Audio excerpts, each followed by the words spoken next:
Okay, everybody, welcome to Improper Fractions and Mixed Numbers.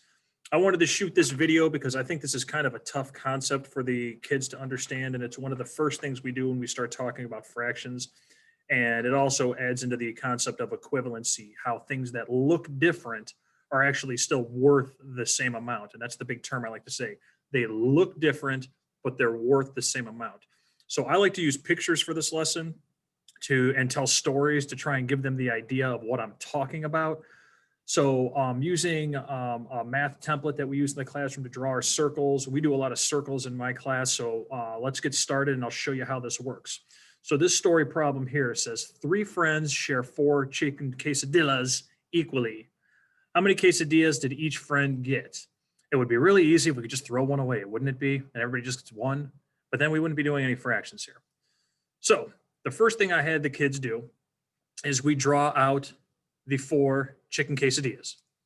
That's my 4 circles are representing my 4 chicken quesadillas here, okay? Now we got to get 3 friends. Now sometimes it's hard to visualize this, so what we usually do is we'll pick a couple of people in the classroom and use their names, okay? So I'm just going to get a couple of names. I'll just think off the top of my head and I'll throw those names up there. Let me get to my smartboard here. And let's say I say, we'll go with like Lauren, Robert, and Ava. There's my 3 friends. And they're going to share these things equally, okay? Well, now we're going to know how to cut fractions. Now, in my classroom, I hand out a piece of paper that looks like this to all of my kids. And it's a piece of paper that shows them how we're going to cut all of these different things. So since we are cutting them into 3 people, we look and here's how we cut thirds, because fractions, you have to have equal portions. So when we're cutting fractions in here, what I tell my kids to do is I like to put a dot near the middle here. I try and get in the middle, but I'm doing my best up here. I put a dot in the middle and that kind of guides my lines, and I try and draw what I was seeing on my fraction page. So there's 1 of them, best I can. There's 2. There's 3. There's 4 of them.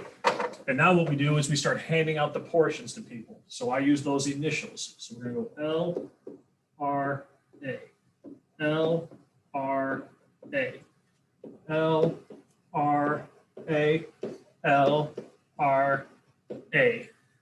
So this is what we do now. We call this the gross way of doing the fractions. So we picture our head. Picture this story, boys and girls. Lauren, Robert, and who did I say? Ava? I can't remember. We're sharing these things, okay? We're going to concentrate on just Lauren, okay? So Lauren's going to go to each one of these things, and she's going to take a bite off of this one and then put it back down on the plate. And then Lauren's going to go to the next plate and take a bite off of this one and put it back down on the plate. And she's going to go to this one and take a bite off of this one. And then she's going to take a bite off of this one. We're like, that's gross. She took a bite off of each one. Well, she wants to get her fair share, her equal amount, okay? And then we look and we say, well, how much did she eat off of each one? Well, she had 1/3 here. She had another 1/3 here, another 1/3 here, and another 1/3 here. If I add all those together, I end up with 1/3, 2/3, 3/3, 4/3. So Lauren has eaten 4/3 of the chicken quesadillas. And that is a weird looking fraction because we talk about how our top number, our numerator in fractions, is usually smaller than our denominator, our bottom number.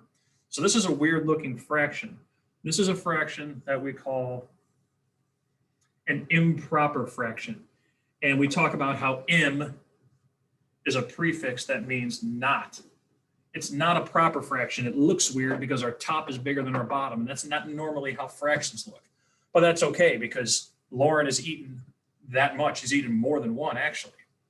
Well, now that's the gross way. We can talk about that being the gross way because Lauren went around to everybody's plate and she took a bite out of everybody's food. Now, I'm sure our other 2 students wouldn't like that. So now we're going to do it the other way. A second way of doing the same problem. Now, as soon as we get this, I tell boys and girls, I want you to draw your 4 circles out just like we did before, but don't start chopping anything up. I don't want anything chopped up. Leave it. And now instead of doing that, I'm going to draw my people. So here's Lauren. Here's Robert. And here's, I think I said Ava, but I don't know. She's letter A. Lauren, Robert, and Ava. And I think what they would rather have Lauren do is instead of taking a bite out of everybody's food, give her her own. So Lauren gets this one. Robert can have this one to himself. Ava can have this one to herself. What do we do with the last one? Well, we do with the last one what we did before.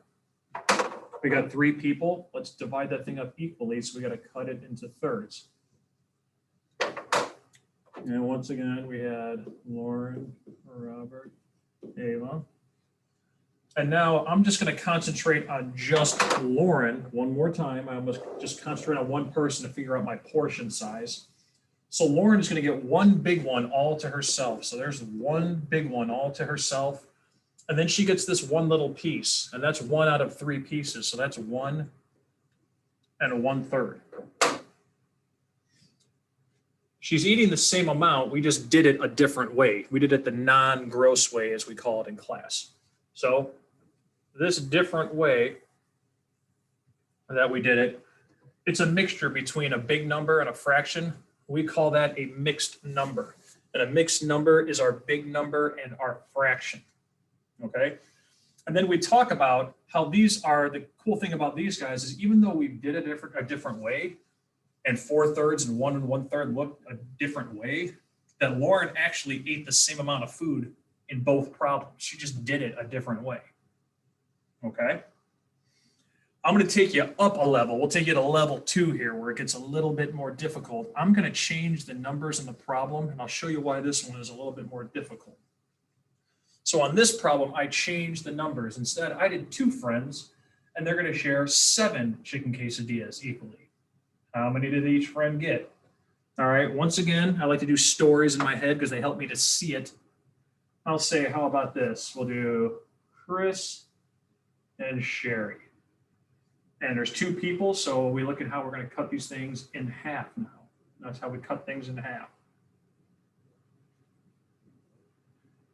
Cut these in half. And now we start labeling them. So this is Chris's half, Sherry's half, Chris's half, Sherry's half, Chris's half, Sherry's half, Chris's half, Sherry's half, Chris's half, Sherry's half, Chris's half, Sherry's half, Chris's half, Sherry's half. And now we focus on just one person, so let's focus on Chris.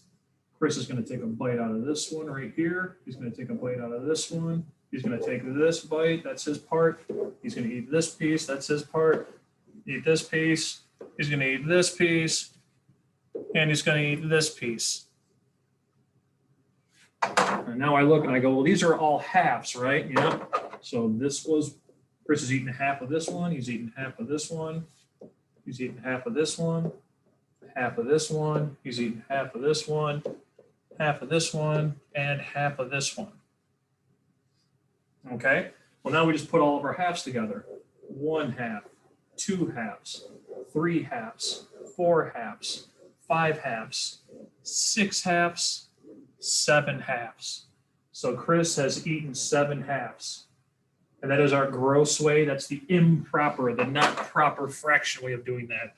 And Sherry's not going to be too happy because Chris just went around and took a bite out of every single chicken quesadilla. That's how he got his equal share.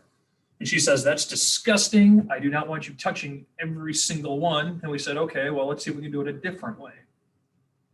And here's where it gets a little complicated because we have so many of them. So let's see here. We're going to go, here's Chris. And here's Sherry. And if we did it the same way we did before, where I just give Chris 1 and I give Sherry 1, I still have a ton extra that I got to figure out how I'm going to hand out. So you know what I'm going to do? I'm not going to give them 1. I'm going to give them more than 1. So I'm going to look and see, let's see here. If I give Chris, I want to get it down to something small that I can't break up evenly. Well, if I give Chris 3 of these, and let's go to Chris, and I give Sherry 3 of these,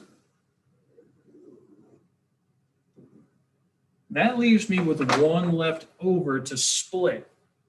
So I could just cut this in half, say this is Chris's and this is Sherry's.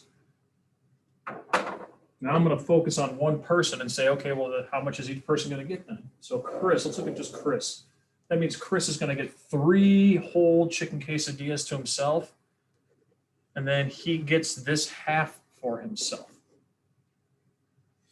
So in an instance where you have a ton of things that you're sharing only between a few people, when you do your mixed number, that big whole number, it might be something over 1.